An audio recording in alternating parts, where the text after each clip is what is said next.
A racist police officer blatantly punched a black woman in a gym, simply because he believed she did not belong here. However, when her true identity was revealed, he was left speechless, his career crumbling before his eyes, followed by a cascade of unavoidable consequences.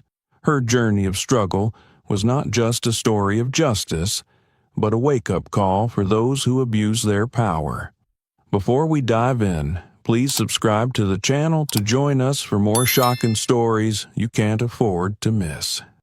Soft light streamed through the large glass windows of the gym, reflecting off the rows of steadily running treadmills.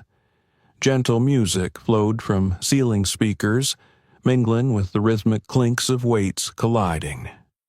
Alyssa Carter, a young black woman, stood in the corner of the room, holding a water bottle, relaxing after several intense sets. She removed her headphones, letting them rest around her neck, her gaze briefly sweeping over the people around her, completely at ease. The serenity of her workout was abruptly shattered. The glass doors of the gym swung open forcefully, producing a sharp sound that sliced through the air. A tall man in a police uniform stepped in. His leather boots pounded against the floor, their echo demanding attention from those near the entrance. Lucas Harris, with a scrutinizing gaze and an unmistakable air of arrogance on his face, scanned the room before his eyes locked on Alyssa. His look was like an unspoken accusation, steeped in prejudice. Harris strode directly toward Alyssa, his hostility barely concealed. "Hey, you," he called out, his voice loud enough to drown out the gym's music. All eyes began to turn toward them. Alyssa turned around, her expression calm and composed. "Is there a problem, officer?" she asked, her tone steady yet firm. "We received a call about someone acting suspiciously," Harris said, his smirk dripping with contempt. "Care to explain why you're here?" Alyssa frowned, a wave of discomfort rising within her. "Suspiciously?" she echoed. "I'm just working out like everyone else." Harris let out a cold laugh, his voice laced with mockery. "Listen, you don't exactly look like you belong here." Each word was a dagger aimed at Alyssa's dignity. She felt her anger boiling, but she held her composure. "Don't look like I belong here?" Alyssa repeated, fighting to keep the insult from shaking her. "I pay for my membership here, just like everyone else." "Don't get smart with me," Harris said, stepping closer, his imposing figure casting a shadow over her. "People like you don't get to talk to people like me that way."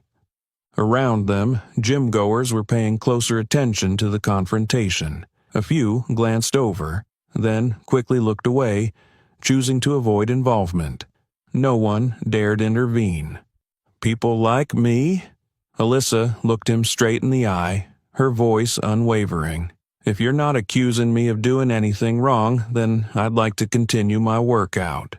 "Don't think you're getting off easy," Harris said, his voice dropping into a threatening growl.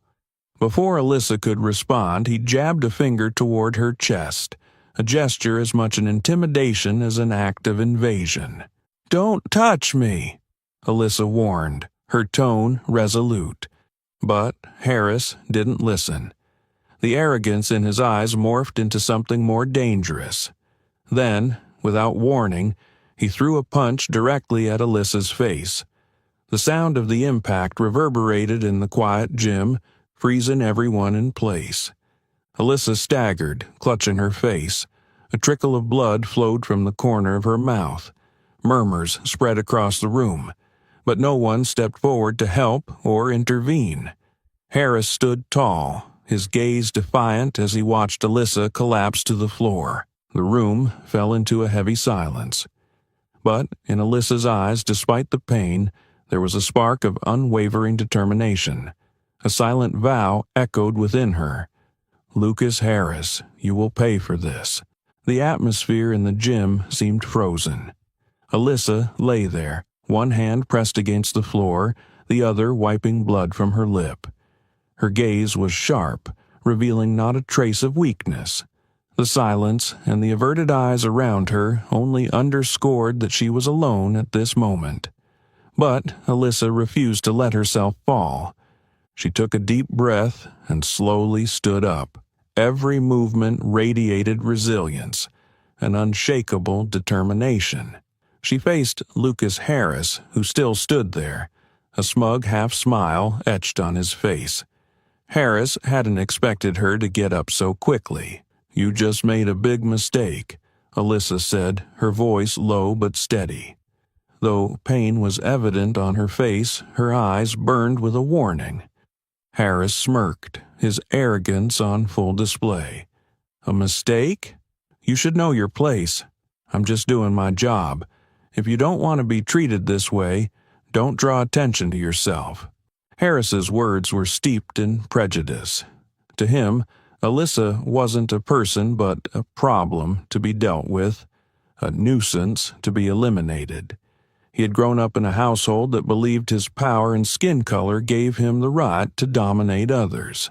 To Harris, the police badge wasn't a symbol of duty, but a weapon to assert his place in society.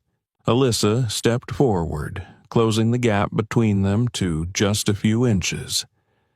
"Your mistake," she emphasized every word, "is thinking I'm like the others you've bullied before.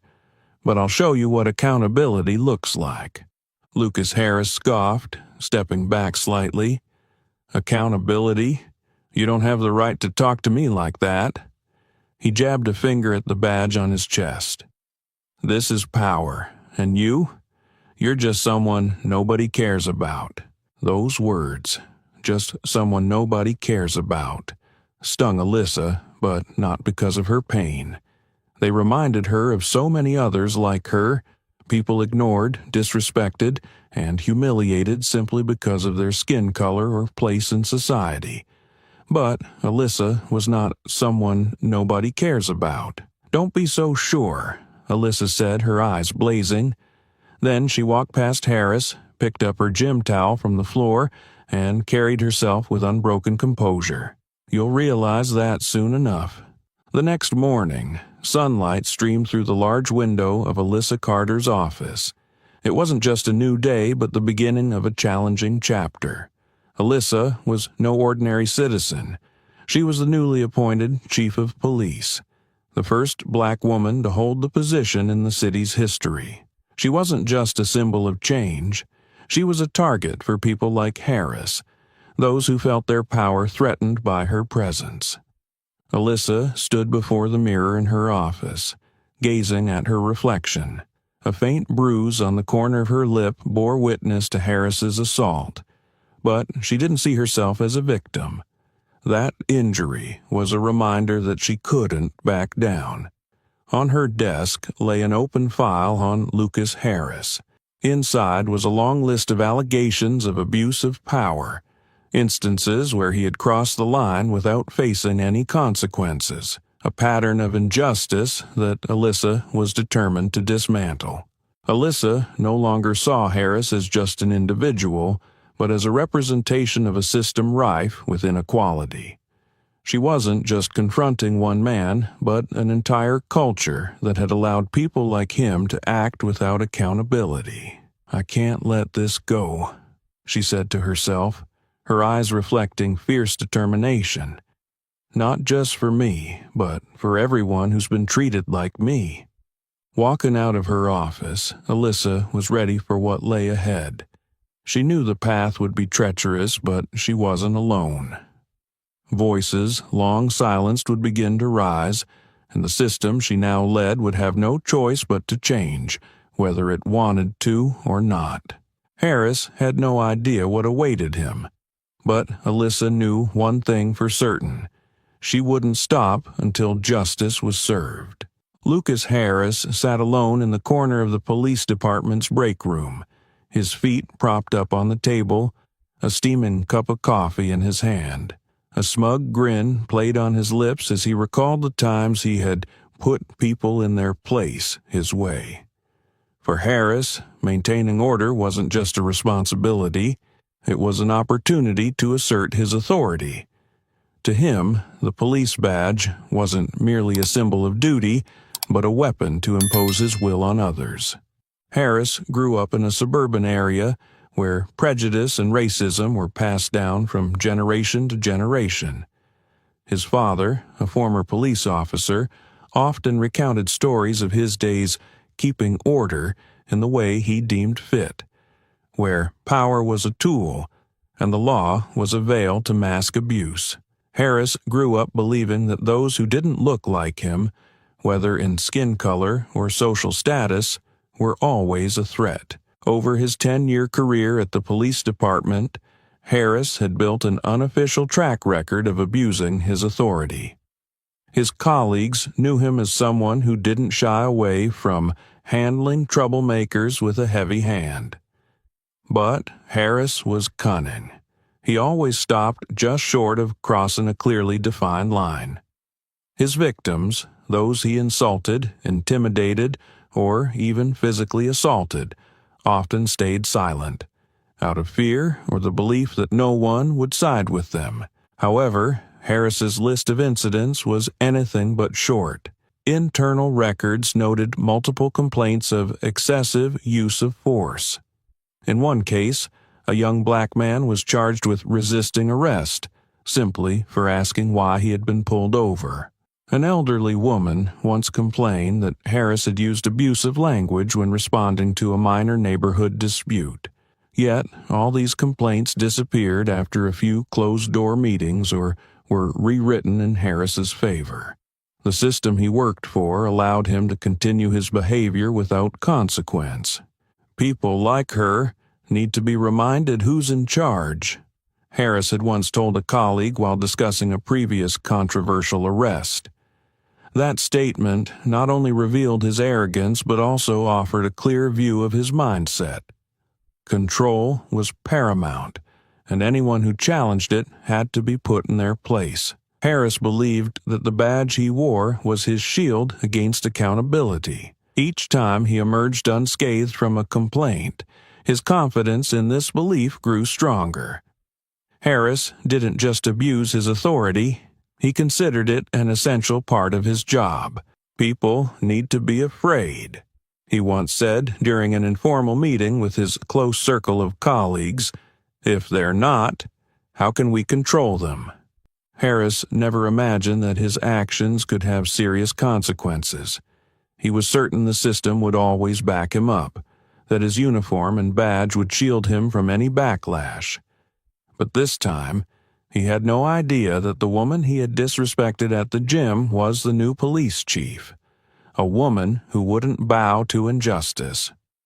What Harris also didn't foresee was that the very system he had relied on as his shield would soon be the one to hold him accountable for his actions. And this time, not even the badge he wore so proudly would be able to save him. In the days following the incident at the gym, the atmosphere at the police department grew more oppressive than ever. The hallways, once lively with daily chatter, were now filled with cautious whispers. Alyssa Carter, the city's new police chief, could feel every scrutinizing gaze, every whispered remark behind her back. The tension didn't stop at silence. A group of officers, many of whom had worked closely with Lucas Harris, began to show open resistance. They accused Alyssa of breaking the department's camaraderie, criticizing her for airing internal matters in public and damaging the department's reputation. In internal meetings, sighs, sideways glances, and veiled comments became commonplace. Though no one openly defended Harris, their attitudes said it all. One morning, as Alyssa walked into the break room, conversations immediately ceased. A young officer, clearly talking about her moments before, lowered his head to avoid her gaze as she passed. In one corner of the room, Officer Paul Greer, a close associate of Harris, remarked sarcastically, "Working here feels like walking a tightrope now. Anyone could be made an example of." Though his words weren't directed at Alyssa, their meaning was clear. Paul and his group wanted to send a message. Alyssa wasn't welcome. Still, Alyssa wasn't entirely alone. Deep within the system, some believed in her and hoped for change. David Cole, the deputy chief, was one of them. A middle-aged man with silver hair and sharp eyes, Cole was a seasoned leader who understood the intricate workings of the police force. In meetings, he maintained a neutral stance, never openly siding with either faction. But, in private moments, he offered Alyssa invaluable advice. "We're crossing a threshold no one wants to open," Cole told Alyssa during a closed-door meeting. "But that doesn't mean you're wrong. They'll push back, but remember, your job isn't to please them. It's to do what's right." Alongside Cole, veteran detective Marcus Green quietly supported Alyssa. A man of few words but deep insight, Marcus had witnessed years of the system being exploited by people like Harris.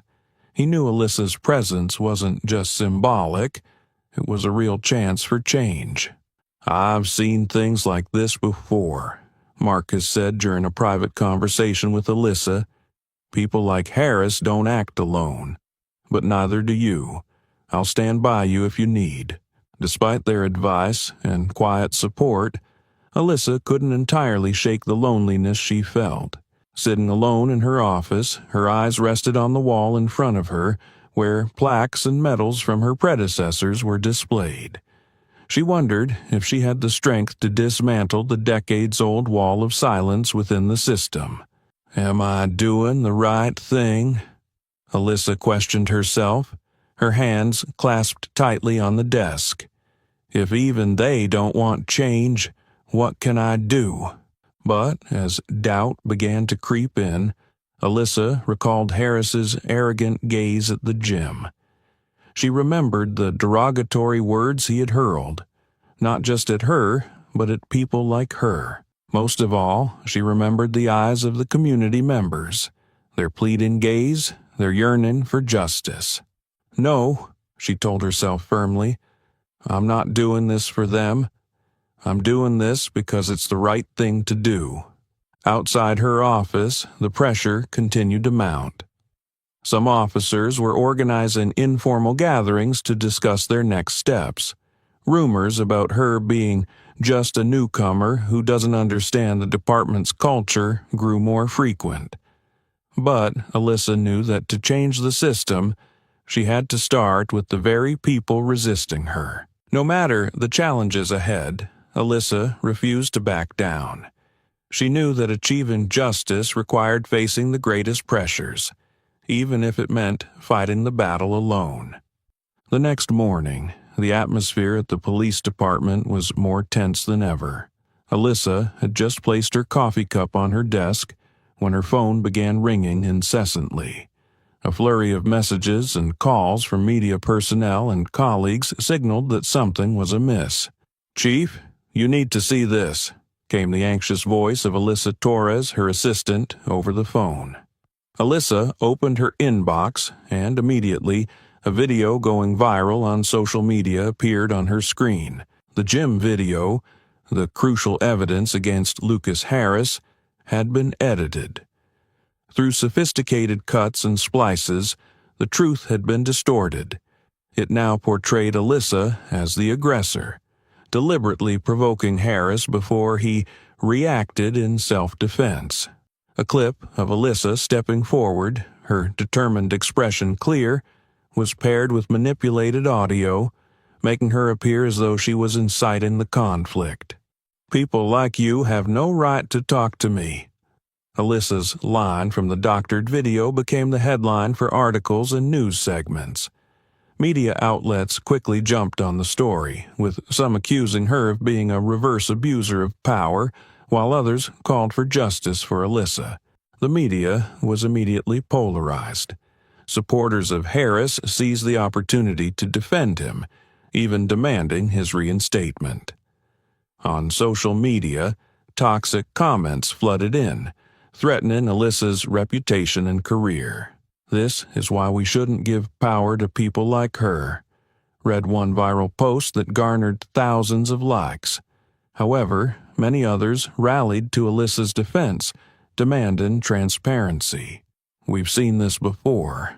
People like Harris always try to twist the truth," one user countered. Inside the police department, things weren't any better. Some officers, those already opposed to Alyssa, used the video as ammunition to undermine her credibility. "See? This is why she's not fit to lead," Officer Paul Greer sneered during a private discussion. Yet, Alyssa refused to let the criticism shake her resolve. She knew the truth lay in the original, unedited video, and that making it public was the only way to quell the chaos. Alyssa called for an emergency meeting with her media team and legal advisors. "We can't let them control this narrative," she said, her sharp gaze sweeping across the room. "We have to expose the truth." The original video, unedited and unaltered, was prepared for release. It clearly showed Lucas Harris as the aggressor, while Alyssa had responded calmly and resolutely to his actions. The next day, during a press conference at City Hall, Alyssa stood before a packed room of reporters. Dressed in a crisp black suit, she stepped up to the podium with a confident demeanor. Cameras immediately turned to her, the flashlights illuminating the room. "I know there are those who are trying to distort the truth," Alyssa began, her voice steady and resolute. "But the truth cannot be hidden." She signaled to the technical staff, and the original video played on a large screen. The clear footage showed Harris's aggressive behavior and Alyssa being unjustifiably attacked. As the video ended, the room fell silent. No one could deny what they had just seen. "Transparency and accountability are values I'm committed to upholding as your chief of police," Alyssa continued, "and I will not back down in the face of those who seek to undermine that." After the press conference, public opinion began to shift. The criticism directed at Alyssa faded, replaced by outrage against Harris and those behind the video's alteration. Support for Alyssa grew louder, with many proclaiming her as the symbol of change the city desperately needed. Still, Alyssa knew this was just the beginning. People like Harris wouldn't stop so easily. She had to prepare for even greater battles, both outside and within the system she was leading. But now, she wasn't fighting alone. The truth had aligned with her, and it was the most powerful weapon she had. Alyssa Carter's steady, deep breaths echoed softly in the quiet office. The dim glow of the computer screen illuminated her face as she reviewed the reports and evidence related to Lucas Harris. Yesterday's press conference had unveiled the truth, but Alyssa knew it was only the first step. She wasn't just up against Harris, she was facing an entire system that had shielded him for years. Outside the large meeting room, officers gathered in growing numbers, the silence and tension spreading like an impending storm. This was no ordinary meeting. Everyone knew something significant was about to happen. As Alyssa entered the room, the air instantly stilled. She stood tall, her gaze sweeping across each face, pausing deliberately on the group of officers seated at the back, where Lucas Harris was also present. Arms crossed, leaning back in his chair, Harris's face bore an unmistakable smugness, though his eyes betrayed a flicker of unease. Alyssa walked to the podium, her voice calm yet powerful, each word resonating in the room. "Today, we are not just discussing an individual or a single incident. We're talking about accountability, about the respect this badge represents, and how some have abused what it stands for." The tension in the room thickened. Some officers looked down, avoiding her gaze, while others exchanged knowing glances. But Alyssa pressed on. "Lucas Harris," she said, her eyes locking directly onto him, "your actions have violated every principle we are entrusted to uphold. The truth cannot be hidden. The unedited video has made it clear. Your violent and irresponsible behavior at the gym is not just a personal failing. It has brought dishonor to the entire police force." Harris froze momentarily but quickly smirked as if mocking the gravity of her words. "You think you can destroy my career over one incident?" he sneered, his tone dripping with contempt. "No, Harris," Alyssa replied instantly, her voice cold as steel. "You destroyed your career by disregarding your responsibilities and abusing your power. And today, the protection this system once gave you ends." She turned her attention to the officer standing by the door. "Harris, effective immediately. You are suspended pending investigation. Surrender your badge and weapon." The room fell into a deafening silence. Harris rose to his feet, his face flushed with anger. "You can't do this," he shouted, his fists clenched as if ready to strike. "I've worked here for over 10 years. No one knows this job better than me. You're just some outsider who doesn't understand how things work." Alyssa didn't flinch at his outburst. "Harris, this isn't about how long you've worked or what you think you know. This is about your actions and the consequences they bring. Your badge is not a weapon for abuse. It's a symbol of service and protection. You have failed at both." An internal affairs officer stepped forward, extending a hand as a silent demand for Harris to hand over his badge and gun.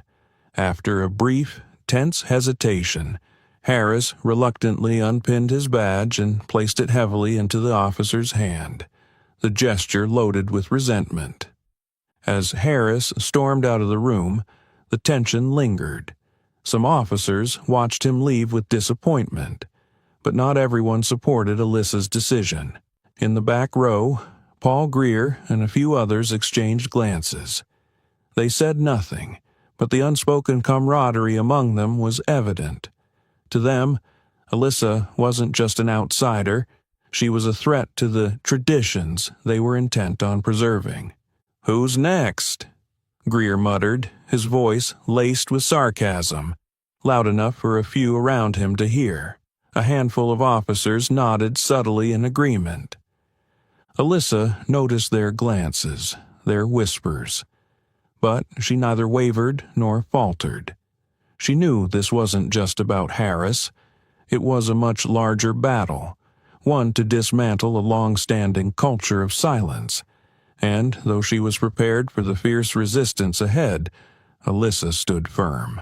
"This is just the first step," she told herself, her gaze fixed on the room, now beginning to disperse. "And I won't stop until we rebuild the trust this community has lost." Alyssa Carter's decision to suspend Lucas Harris not only shook the internal structure of the police force, but also ignited a powerful wave of public reaction. The unedited video, revealed at the press conference, quickly went viral across social media and news outlets. The footage of Harris attacking Alyssa without justification, combined with her unwavering commitment to the truth, sparked outrage throughout the city. Within days, protests erupted across various locations, from downtown to small residential neighborhoods. Thousands of people carried signs with slogans such as "No Badge Above the Law" and "Justice for Alyssa," gathering in front of City Hall and the police department. Their chants echoed through the streets, a stark reminder that injustice had persisted for far too long and could no longer be ignored. Among the protesters, a group of young students organized meetings to discuss ways to maintain pressure on the authorities. They launched the Justice for All campaign, which quickly gained traction with thousands of supporters across social media platforms. Another group, composed of mothers from the community, volunteered to prepare food and drinks for protesters and organized collective prayer sessions calling for change. The elderly also joined the cause. An old man, leaning on a wooden cane and holding a homemade sign, stood in the crowd and declared, "I've seen too many generations oppressed, but now I see hope. We must stand up for the future of our children." The community didn't just protest. they took action. A group of local business owners raised funds to provide legal support for victims of abuse of power, while independent journalists delved deeper into cases involving Lucas Harris, exposing truths that the system had tried to conceal. One elderly woman stood before the crowd, tears streaming down her face as she recounted the story of her son, who had been unjustly arrested by Harris. "They said he resisted. But I know my son isn't like that," she said, her voice breaking. "Today, I stand here to demand justice for him and for everyone who hasn't had the chance to speak their truth." Her story was just one of hundreds that began to surface. Victims of Harris and other officers found the courage to come forward. Each story was a vivid testament to how power had been abused and how victims were silenced by fear or systemic indifference. Many who had encountered Harris reached out to the police department or legal organizations to report his misconduct. A young man recounted being stopped for looking suspicious while driving home from college. "Harris searched my car without cause and threatened that if I didn't stay quiet, he'd make me regret it," he shared.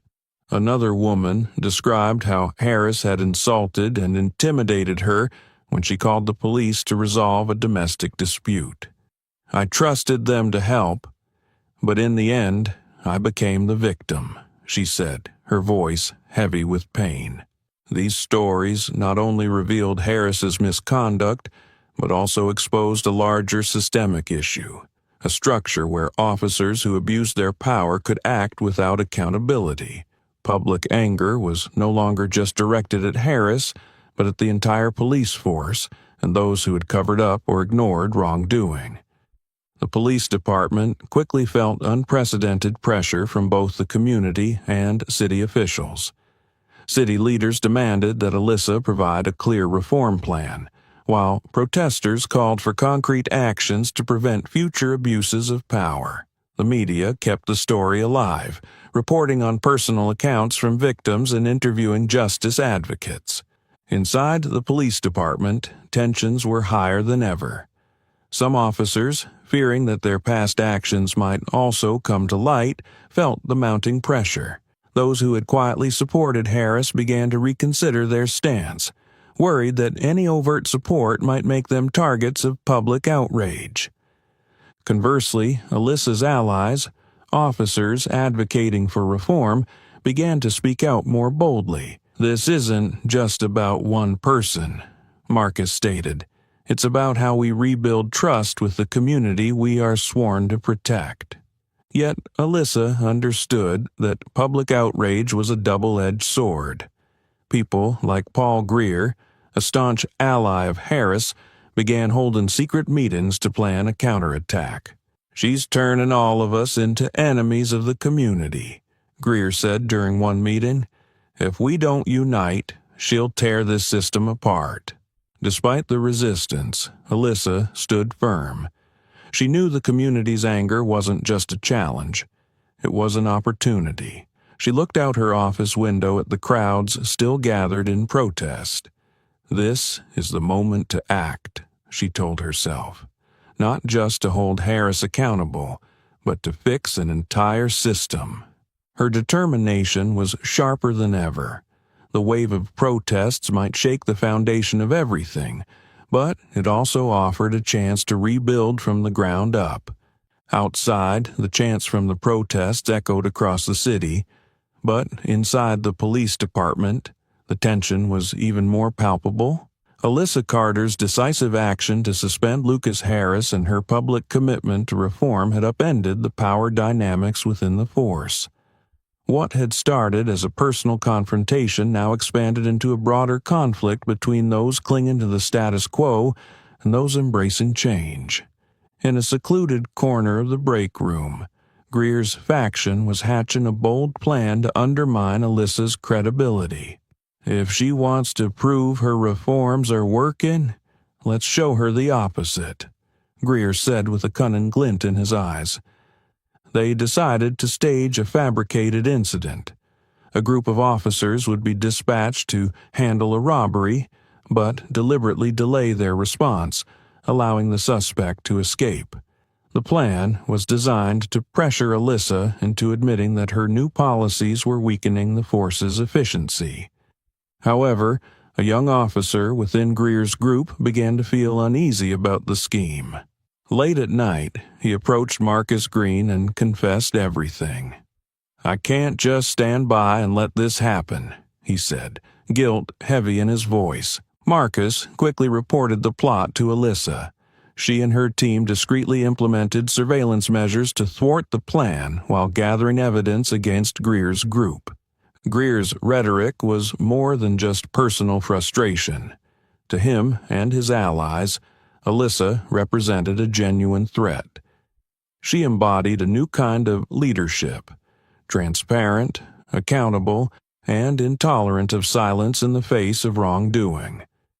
But to people like Greer, that meant the end of the old traditions they relied on to maintain power. "We need to act," Greer urged, scanning the faces of his close confidants. "If she wants transparency, let's show her what that leads to." Their plan took shape. They fabricated reports to discredit Alyssa, spreading rumors that she prioritized personal ambition over the department's welfare. Some of her reform initiatives, such as restructuring the Internal Complaints Division and enforcing strict oversight on use-of-force incidents, were deliberately obstructed. A falsified report was sent to the mayor's office, alleging that Alyssa's reforms were weakening the force's operations and causing a rise in crime. Greer and his allies hoped that by eroding Alyssa's credibility, they could force her to resign or at least diminish her influence. But Alyssa was not easily intimidated. She had faced hostility before and recognized that this resistance was a sign she was on the right path. Meanwhile, Marcus Green, the veteran detective and a respected voice within the force, quietly aligned himself with Alyssa. Marcus was not one to overtly express his opinions, but this time he knew change was necessary. In a private meeting with Alyssa, Marcus placed a thick file on her desk. "This is what you need," he said, his voice steady and firm. "Old reports on Harris and some of his colleagues, those who covered for him or turned a blind eye. It's all here." Alyssa opened the file, her expression serious as she scanned its contents. "How did you get this?" she asked. Marcus shrugged. "I've been here long enough to know where to look. If you're going to fight this battle, you'll need every piece of leverage you can get." Marcus's support was a significant boost for Alyssa. He was not only a reliable ally, but also a valuable source of insight into the hidden workings of the system. The department increasingly split into two factions. One side, led by Greer, resisted any change and viewed Alyssa as a threat to their authority. The other side, including Marcus and some younger officers, believed it was time to reform and rebuild the trust of the community. Tensions reached a boiling point during meetings, where the two factions often clashed. In one meeting, as Alyssa presented a new reform initiative, Greer interrupted her. "We can't let personal emotions dictate how we operate," he said with thinly veiled sarcasm. "Reform can't happen without unity, and it's clear you're losing the trust of this department." Alyssa replied calmly, her gaze steady. "Unity doesn't mean ignoring wrongdoing. If you feel threatened by this, perhaps we should ask why." The confrontation between Alyssa and Greer's faction continued to escalate. But Alyssa was not alone. Victims who had come forward, a supportive community, and allies like Marcus reinforced her conviction that change was possible. She understood that the path ahead would be fraught with challenges, but with each step, her resolve grew stronger. The sabotage attempts only solidified her belief that reform was not just necessary, it was inevitable. And no matter how hard they tried to derail her, she would not back down. The atmosphere in the internal meeting room of the police department was heavy and stifling. Lucas Harris sat at the center, his gaze lazily sweeping across those present. He leaned back in his chair, trying to maintain an air of composure, but his tightly clasped hands betrayed his true emotions. Before him was a long wooden table, where members of the investigative committee sat upright, their stern eyes seeming to pierce through Harris's confident facade. "We will begin," one committee member announced coldly. "Today, we are reviewing the evidence concerning Officer Lucas Harris's conduct in the incidents under complaint, particularly the gym altercation." A large screen behind the meeting table lit up, playing the original video from the gym, the footage that had shaken both the department and the city. The scene of Harris punching Alyssa Carter squarely in the face played out with undeniable clarity. The room fell silent, broken only by Harris's labored breathing. "Do you want to explain your actions in this video?" one committee member asked, their gaze fixed firmly on Harris. Harris took a deep breath, struggling to keep his voice steady. I thought she was causing trouble. I did what I had to do to control the situation." "Control the situation?" A sharp, sarcastic voice rang out. It was Marcus Green, invited to the hearing as a witness.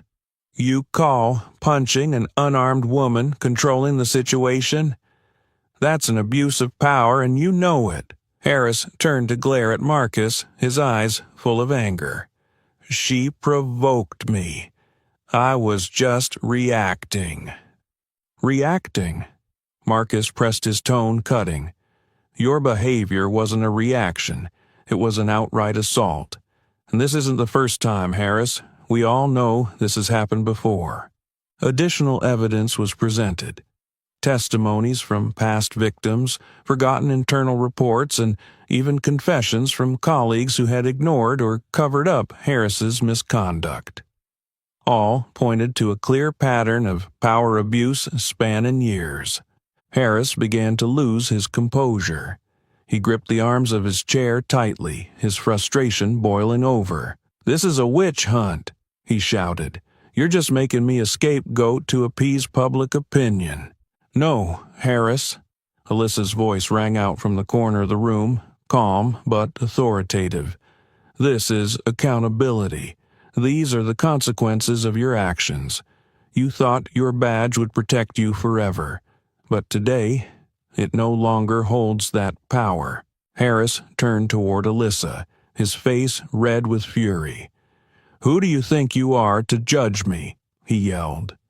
"It's not me," Alyssa replied, her unwavering eyes fixed on him. "It's truth and justice." Her words cut through the last vestiges of Harris's confidence like a blade. He slumped back into his chair, his eyes unfocused. For the first time in his career, Harris realized that his power was no longer his shield. As the committee members deliberated for the final time, the room fell into a tense silence. Finally, the chairperson spoke. "Based on the irrefutable evidence and the severity of your actions, we have decided to terminate Lucas Harris from the police force effective immediately. Furthermore, these materials will be forwarded to the prosecutor's office for consideration of criminal charges." The declaration rang like a death knell for Harris. He sat frozen, speechless, his face pale. 2 internal affairs officers approached him, requesting his badge and ID card. His hands trembled as he removed the badge from his uniform and placed it on the table. The metallic clang of it hitting the wood echoed through the room. As Harris was escorted out, his expression was vacant, stripped of the arrogance he once exuded. Each step he took seemed heavier, weighed down by the crushing weight of the truth. When the door closed behind Harris, the tension in the room remained thick. Alyssa took a deep breath, feeling a small sense of relief wash over her. But she knew her work was far from over. This was merely the first step in a long journey to repair the damage caused by individuals like Harris. Marcus approached her, placing a steady hand on her shoulder. "One has fallen, but there's still much more to face," he said, his voice low and serious. "True," Alyssa replied, her eyes blazing with determination, "but at least today, we did the right thing." The small room where Lucas Harris was taken had an oppressive, stifling air. It contained only a wooden table, 2 chairs, and a dim light casting a pale glow. Harris sat there, his face etched with conflicting emotions: anger, frustration, and a trace of fear. His hands still trembled slightly, as if he couldn't fully accept the reality that the power he once wielded was now gone. The door opened, and Marcus Green stepped in, carrying a thick file. He said nothing, pulling out a chair and sitting down across from Harris. The silence between them stretched, as though the very air in the room held its breath. "This is the list," Marcus said, sliding the file toward Harris. "The victims you've harmed. The people you thought you had the right to treat that way, just because you wore that badge."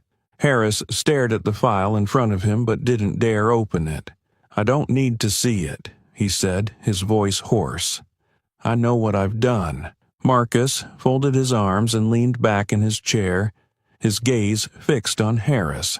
"If you know, then why did you do it? Why did you think it was right?" Harris lowered his head, his hands clenching tightly on the table. "At first, I didn't think much of it," he admitted. "I just did what I was taught, to maintain order, make sure no one crossed the line. But then, I started using it. Every time someone pushed back, I felt stronger and more in control. And I thought that badge would protect me from any consequences." "And now?" Marcus asked, his voice devoid of sympathy. Harris remained silent for a long moment. Finally, he looked up, his eyes weary and filled with regret. "Now I see that I didn't just hurt them. I hurt myself. I don't even know who I am anymore." Marcus nodded slowly, as if he had expected this answer.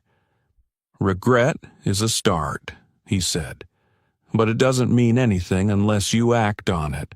Marcus opened the file, revealing names, photographs, and painful statements from victims.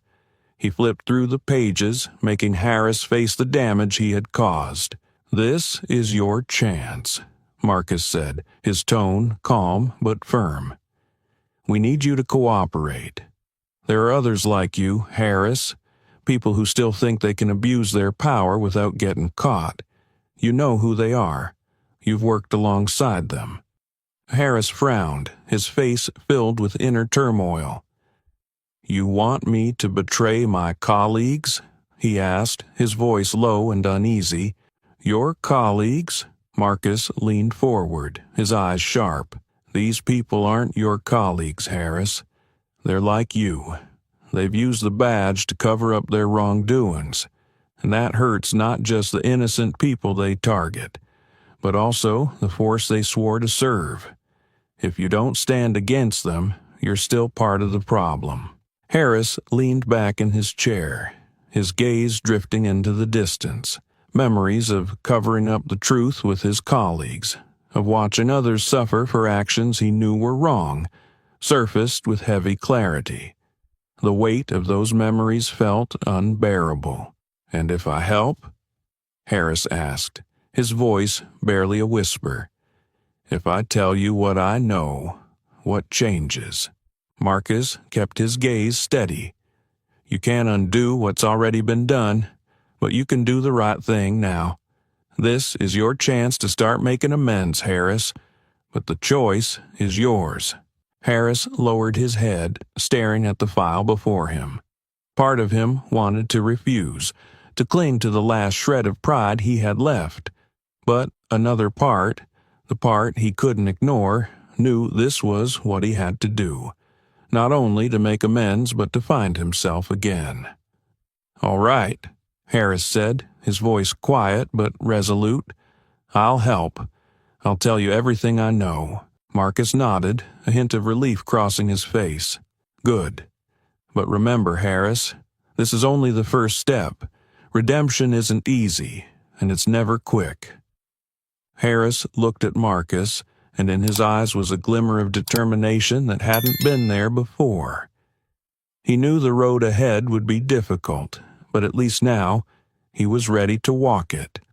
A path he hoped would lead to redemption. In the days that followed, Alyssa Carter did not allow herself any rest.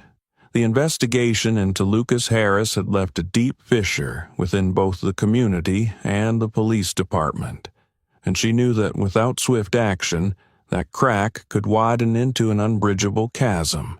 But Alyssa didn't see only the fractures. She saw an opportunity to rebuild from the ground up, grounded in transparency and accountability. Alyssa initiated a series of dialogues between the police and the community, something that had never been done before in this city. In packed auditoriums, she stood at the podium alongside Marcus Green and a small team of officers, listening to the voices of the people. "The police always say they're here to protect us. But why do I feel afraid every time I see them?" a young woman asked, her voice trembling. Beside her, an older man nodded in agreement. "We don't want to fight you," he said. "We just want to be treated like human beings." These words weren't easy to hear, but Alyssa knew they needed to be spoken. She encouraged her officers not only to listen but to respond, explain, and commit to change. One young officer, initially awkward and hesitant, spoke up. "I didn't know our presence made you feel afraid. I'm sorry, and I'll work to change that." Moments like these, though small, began to bridge the gap between the police and the community. Residents started to feel heard, while officers began to understand that their true responsibility was not just enforcing the law, but building trust. Within the police department, Alyssa didn't stop at promises. She announced a series of new policies emphasizing stricter oversight and clearer accountability for officers' actions. One of the most significant reforms was the establishment of an independent oversight committee, including community members, to review use-of-force cases and investigate complaints of power abuse. "We must ensure that no one, not even me, is above the law," Alyssa said at a press conference, "and that begins with being accountable to the community we serve." Alyssa also implemented mandatory training programs for all officers, focusing on community engagement, stress management, and awareness of personal biases. "We can't change the past," she told her team, "but we can learn from it to build a better future." The reforms weren't just words. On a sunny afternoon in a Central City park, a group of officers and residents gathered for a community event, a first for the city. Together, they cleaned up the area, planted trees, and even played basketball with the children. One young officer, initially reluctant to participate, sat down to talk with a boy. "Have you ever thought about becoming a police officer?" he asked. The boy beamed and nodded. "Yes, but I want to be a good officer, one everyone trusts." The boy's simple response left the officer momentarily speechless. From a distance, Alyssa watched the scene, her heart lightening. This was what she had fought for, not just to confront those who had done wrong, but to create moments where trust could be rebuilt, little by little. In the days that followed, the community continued to support Alyssa's reform efforts by engaging in the projects she initiated.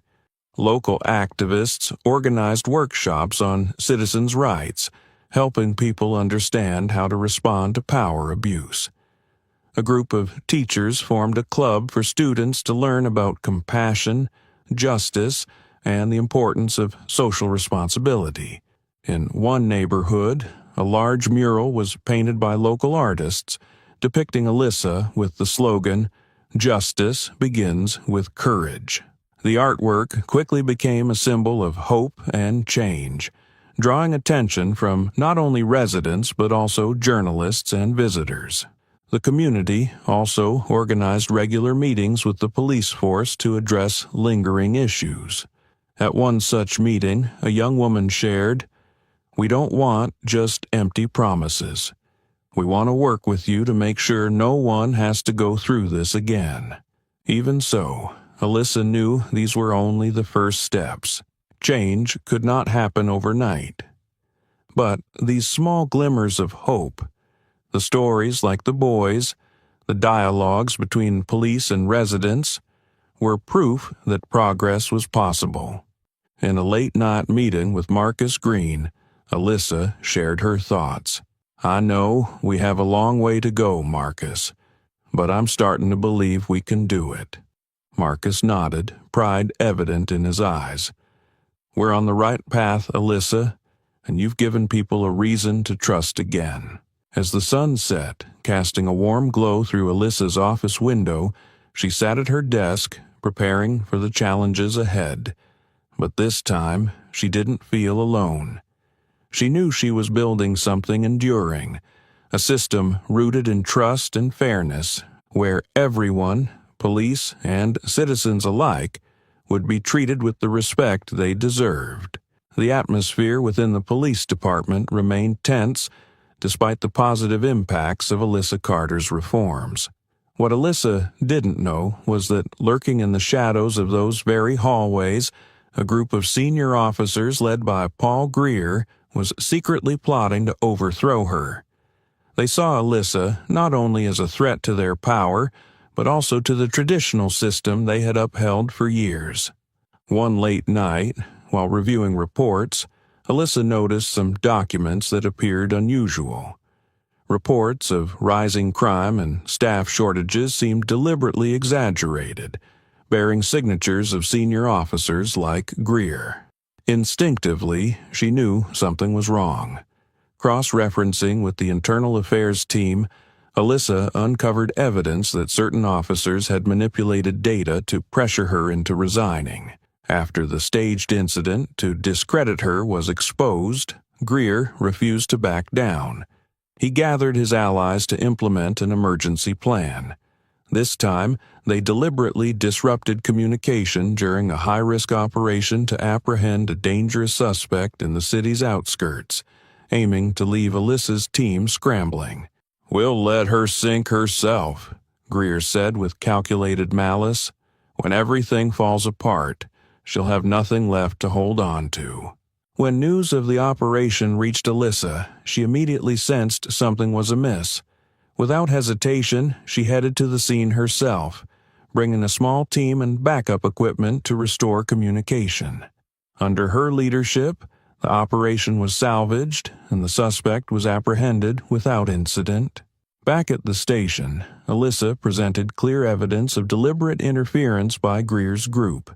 Their credibility was shattered, and they were forced to resign, facing a full investigation. The story spread quickly through the community and the department, reinforcing Alyssa's resolve to root out those who undermine the system. But that wasn't the end. A trusted staff member secretly informed Alyssa that Greer and his allies were holding private meetings to strategize ways to neutralize her reforms. They were even planning to submit a falsified report to the mayor, accusing Alyssa of being a divisive force within the department. Knowing the threat couldn't be ignored, Alyssa convened Marcus Green and her trusted team to prepare a counterstrike. A few days later, at an emergency meeting called by Alyssa, Greer's group was summoned to explain manipulated reports. Initially, they denied all accusations, but Alyssa had come prepared with evidence. She stepped to the podium, holding a thick folder. "This is what we've found," she said, her tone calm but commanding. "These reports were deliberately inflated, not just to undermine my leadership, but to sabotage policies designed to improve the relationship between the police and the community." She displayed emails, recordings, and data that irrefutably tied Greer and his allies to the scheme. Some officers in the room sat silently, heads bowed in shame, while others exchanged shocked glances.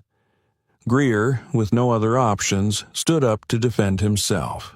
"We were trying to save this department from destruction," he declared, though his voice betrayed his unease. "You weren't saving this department," Alyssa replied, her voice cold and unwavering. "You were trying to save yourself and the system that has protected those who abuse power. That will no longer be tolerated here." In the end, Greer and his accomplices were forced to resign and faced a thorough internal investigation. Alyssa not only solidified her position but also sent a clear message. No one, not even those with a badge, was above the law. As night fell, Alyssa stood in her office, gazing out the window. The lights of the city's skyscrapers sparkled against the dark sky, painting an inspiring picture of the city she had sworn to protect. But Alyssa knew her fight was far from over. Reform was never an easy path. Every step forward met resistance, and every decision carried a heavy weight. But now, she no longer felt alone. The community had risen, no longer silent in the face of injustice. Honest officers had begun to believe in the possibility of a better system. A gentle knock on the door interrupted her thoughts. Marcus Green entered, holding a cup of coffee. "You did well, Alyssa," he said, his eyes full of respect. "But you know this fight never really ends, don't you?" Alyssa smiled, determination gleaming in her eyes. "I know. But if we can make a difference today, we can change the entire system tomorrow." The story closed as Alyssa turned back to the city, its lights reflecting her relentless resolve. This was not the end, but the beginning of a long journey. A journey to create a fairer system where no one lived in fear, and everyone was treated with the respect they deserved. Alyssa Carter's story is not just a tale of fighting injustice, but a symbol of courage and determination to improve the system. It reminds us that, no matter how difficult, truth and justice have the power to bring about change. What do you think of Alyssa's resolve? If you faced injustice, what would you do? Share your thoughts in the comments below. Your story could inspire others. Don't forget to like, share this story with your friends, and subscribe to the channel for more meaningful stories. Thank you for joining us, and see you next time.